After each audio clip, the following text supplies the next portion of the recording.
नमस्कार, बहुत स्वागत आपका। मैं हूं आपके साथ मनुरा सक्सेना। आज हम बात करेंगे अमेरिका की। चूंकि अमेरिका में भीषण तबाही हो रही है, वजह है भयानक बाढ़, और ये बाढ़ अब जानलेवा साबित हुई है।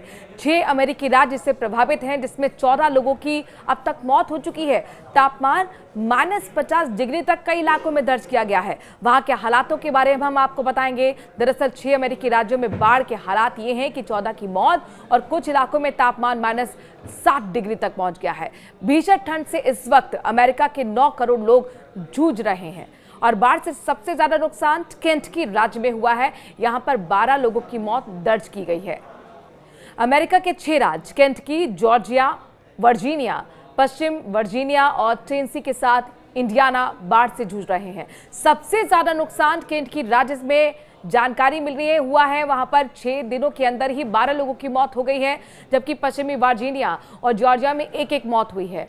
मीडिया रिपोर्ट के मुताबिक अमेरिका के पूर्वी राज्यों में करीब 9 करोड़ लोग इस वक्त पोलर वॉर्टेक्स की वजह से भीषण ठंड का सामना कर रहे हैं। यहां तापमान का रिकॉर्ड स्तर इतना गिर गया है कि स्कूल को बंद करना पड़ा, पाइप फट गए हैं, 14,000 से ज्यादा घरों की बिजली ठप हो चुकी है और 17,000 जगहों पर पानी की सप्लाई को रोक दिया गया है।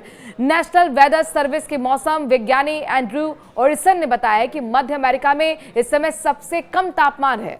मध्य पश्चिम के कुछ इलाकों में तो तापमान -50 से -60 डिग्री तक पहुंच चुका है। पश्चिमी वर्जीनिया के गवर्नर पैट्रिक मॉरिसी का कहना है कि लगातार बढ़ते जलस्तर की वजह से कई लोग लापता तक हो गए हैं, उनको अभी तक खोजा नहीं गया है। हालांकि केंटकी और इसके आसपास के इलाकों में रेस्क्यू टीम लगातार अभियान चला रही है। 1000 बचाव अभियान की 1000 रेस्क्यू ऑपरेशंस इस वक्त चलाए जा रहे हैं। केंटकी में खबर यह है कि और ज्यादा जलस्तर बढ़ेगा।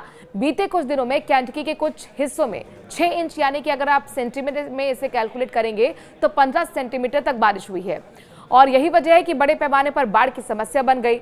बारिश के तेज बहाव की वजह से नदियों का जलस्तर तेजी से बढ़ा और गाड़ियां पानी में ही फंस गईं।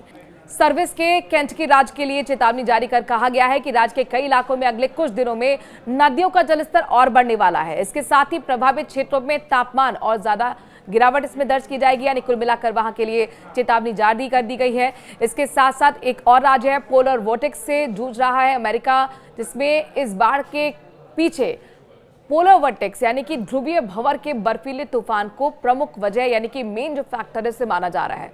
अमेरिका के कई राज्य पिछले 2 महीने से भीषण ठंडी हवाओं से जूझ रहे हैं। पोलर वॉर्टेक्स में हवाएं काउंटर क्लॉकवाइज यानी कि घड़ी की उल्टी दिशा में बहती हैं। पोलर वॉर्टेक्स अपने जियोलॉजिकल स्ट्रक्चर यानी कि भौगोलिक संरचना के चलते आमतौर पर नॉर्थ पोल के चारों ओर घूमता है, लेकिन जब ये दक्षिण की तरफ बढ़ता है तो अमेरिका, यूरोप और एशिया में भारी ठंड लाता है। कुछ रिसर्च से पता चलता है कि बीते कुछ सालों में आर्कटिक तेजी से गर्म हो रहा है, जिससे पोलर वॉर्टेक्स दक्षिण की ओर शिफ्ट हो रहा है। पोलर वॉर्टेक्स के क्या खतरे हो सकते हैं, आप इसे ऐसे समझें कि जब पोलर वॉर्टेक्स चल रहा होता है तब घर से बाहर निकलना बेहद खतरनाक माना जाता है, यानी कि आपके लिए जानलेवा भी साबित हो सकता है। बिना विंटर किट के बाहर निकलने पर 5 से 7 मिनट के अंदर दिल का दौरा भी पड़ सकता है। इसके अलावा स्किन जम सकती है और ऐसे मौसम में गाड़ी तक स्टार्ट नहीं होती है। इससे बचने का सिर्फ एक ही तरीका है, वो है कि जब ध्रुवीय हवाएं चल रही हों तब आप घर के अंदर रहें, यानी कि अपने आप को घर में ही लॉक कर लें।